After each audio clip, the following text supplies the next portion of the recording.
And that's why Commander is the solution to and also the cause of all of Magic the Gathering's problems. Oh, hello, problem players? Not at my Commander table. Or are there? What do you do when this real-world problem rears its ugly head at your next game night?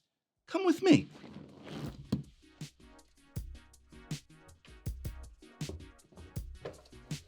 Let's have a real talk about some real issues. There are many kinds of problem players that can disrupt an unsuspecting game night. To name a few, you have your Salt Lords, a player who finds any bad luck or disruption to their board state to be a personal affront on their character and an assault on their evening.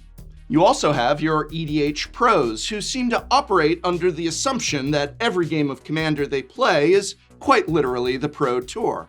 And you have your strategy experts, who just don't want to play their own deck, but also tell everyone else how they should be playing theirs. Each problem player variant carries with them their own host of attitudes, behaviors, and uncomfortable atmospheres, but time after time, they all lead to the same thing. Everyone has a bad time playing a game that would otherwise have been a lot of fun. Now, before we go any further, I want to be clear that when categorizing these difficult Commander players, I'm speaking very broadly and describing archetypes. In real life, these players are, of course, more complex than these simple monikers imply. Everyone contains multitudes, and someone may inhabit the role of Salt Lord for one Commander game and be entirely friendly the next. For better or for worse, difficult Commander players are a part of the game. It is therefore important to know how to recognize a problem player's presence at your table, what you can do if you encounter one, and, crucially, what you can do if you think you might be one yourself.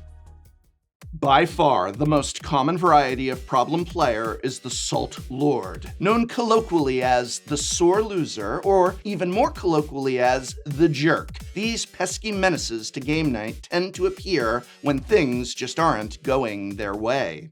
Most games of Commander are fun, low-stakes environments where players play and interact with one another under the common presumption that, at the end of the day, hey, it's just a game. Magic is very complex, with many foundational tenets that make it appealing to players both new and experienced. Two of these central tenets are interaction and variance. Even the best-laid plans can be foiled either by opponent interaction or just by random chance. If these two components of Magic didn't exist, however, it wouldn't be the most popular trading card game of all time. The Salt Lord, however, seems to have a different perspective on these two core components. Based on this player's behavior, bad luck is a fundamental flaw in the game, and any attempt to prevent them from killing you is both unfun and unfair. These players often harbor a distaste for counter magic and board wipes, yet also don't like it when their opponents get too far ahead. To these players, losing means either their opponent was incredibly lucky, or worse, brought a deck way too powerful. Another key trait of this salty shade of problem player is the vacuum that their negative attitude can have on the energy of a room. Simply put, if a Salt Lord is having a bad time playing Magic, everyone is going to have a bad time playing Magic. So what should you do if you find yourself at a table with a player who's oversalted? Well, you can always do the simplest thing, nothing at all. Sometimes ignoring a little salt here and there is the easiest way to combat this variety of unpleasantness. After all, fire needs tinder, and sore losers need an audience. Keep in mind that this strategy, while often effective at avoiding a difficult conversation, can lead you straight into that positive energy vacuum that Salt Lords have at their disposal. Of course, not all salt can be effectively ignored. If this problem player has directed their salt at a specific other player at the Commander table, then ignoring their behavior is no longer an effective strategy.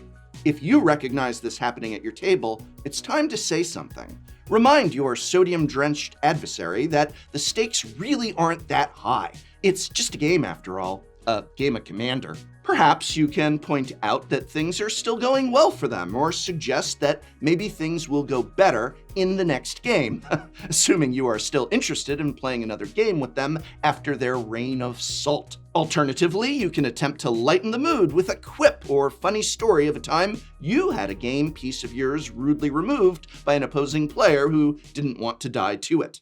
Remember, just because the other player has decided to have a bad time doesn't mean you have to resign yourself to a bad time as well. If the whole rest of the table is smiling and joking around, the problem player will find themselves faced with a decision to make. Either they can let go of their anger and have fun with all of you, or they can remove themselves from the situation. Either option is their right, but what's important is that you haven't let a little salt ruin your evening.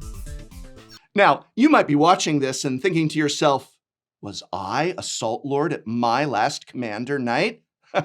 Probably, but don't beat yourself up about it. Everyone gets frustrated playing Magic the Gathering sometimes. That said, if you often find yourself struggling to remember that Commander is just a game, then you could likely benefit from some self-reflection. You shouldn't keep putting yourself in situations where you end up having a bad time. Ask yourself, is the entire concept of variance or interaction something that you just don't like? If so, maybe Magic the Gathering isn't the game for you, because it's a game of variance and interaction. Or maybe you've just had a particularly frustrating string of bad luck the past few times you've played. If that's the case, perhaps it's worth putting down your deck for a while and doing something else with your free time until the common wrinkles and bumps of a Magic game don't sting as much. Again, it's a game. You should be having fun. If you're not, it's okay to do something else. You should be having fun.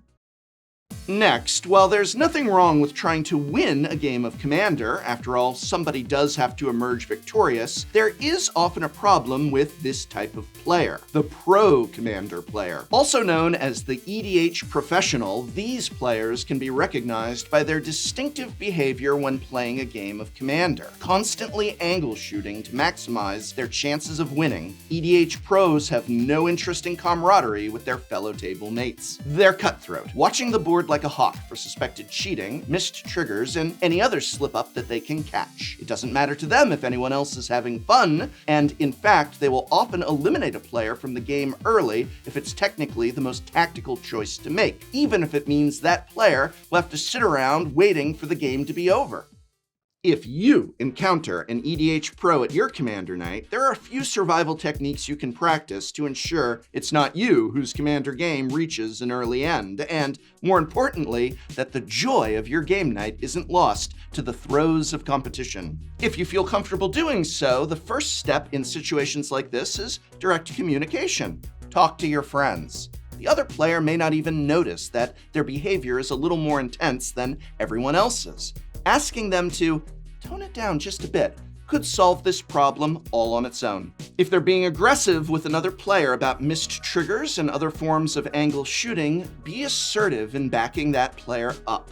If the player passes the turn and then realizes they forgot to make their land drop, that's not a big deal at all. Heck, you can even tell the problem player that even in competitive rules enforcement level tournaments, you're allowed to say, pass the turn, oh wait, I forgot to play a land, and then still make that land drop.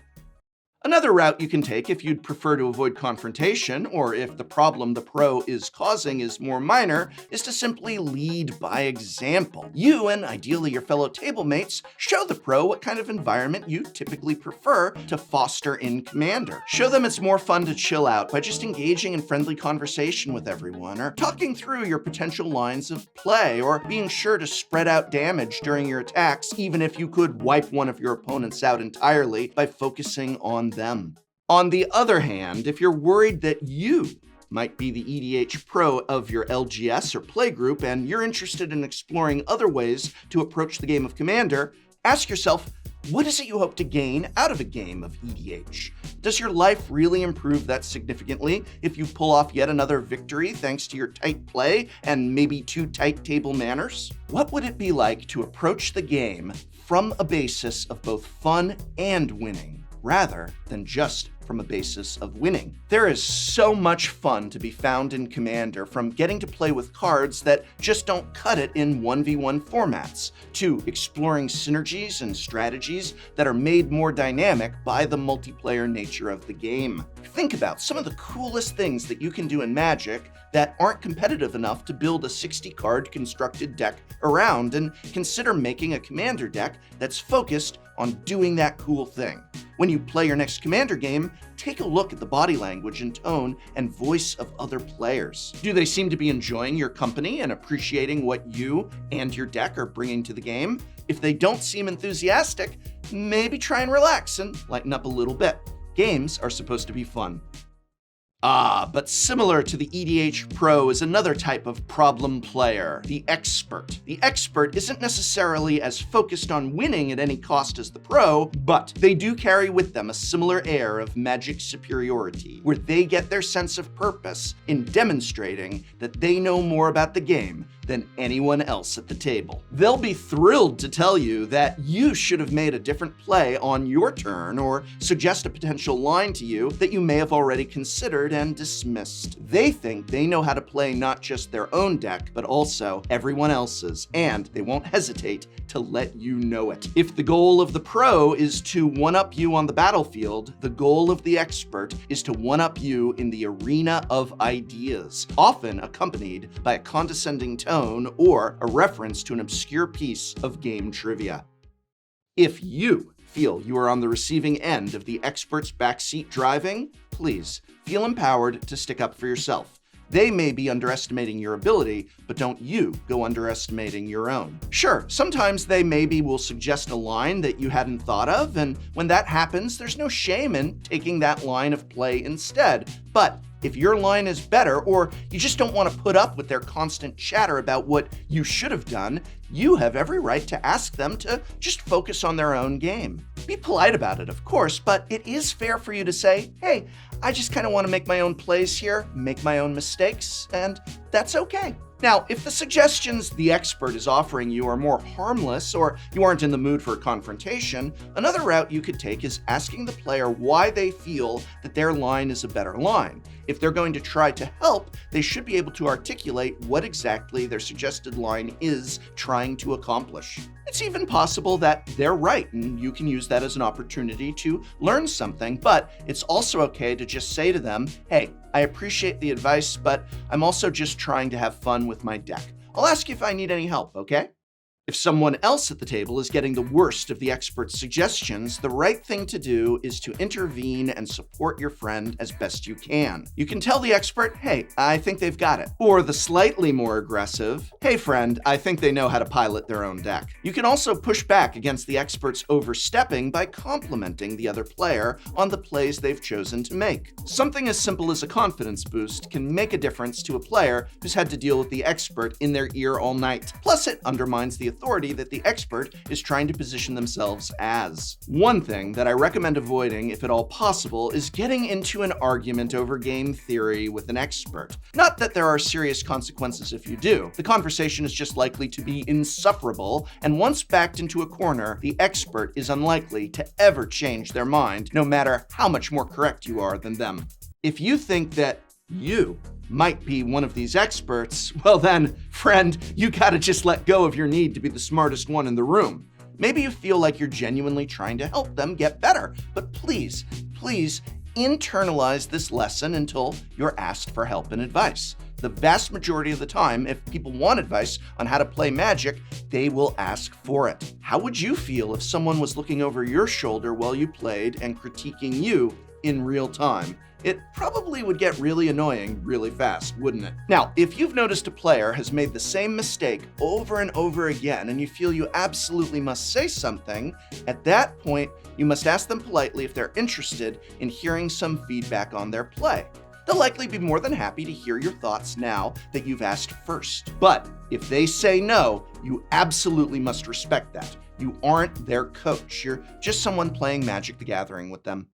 These are just a few of the kinds of players that are difficult to play Commander with, but problem players come in all shapes and sizes. Most of the time, they don't mean to cause problems. They just haven't fully grasped that the best games of Commander are as collaborative as they are competitive. Yes, there will only be one player still standing when the dust of battle settles, but there are still 4 people in the room together, and it's on every one of those players to make sure that the rest of the players are having a good time too, regardless of who's winning. At the end of the day, the key to solving the problems that come up between Commander players really isn't that complicated. Communication, kindness, gentleness. As long as you communicate with each other, stick up for each other, and remember why it is that you're all there, then your Commander night will remain exactly what it should be. A rip-roaring good time.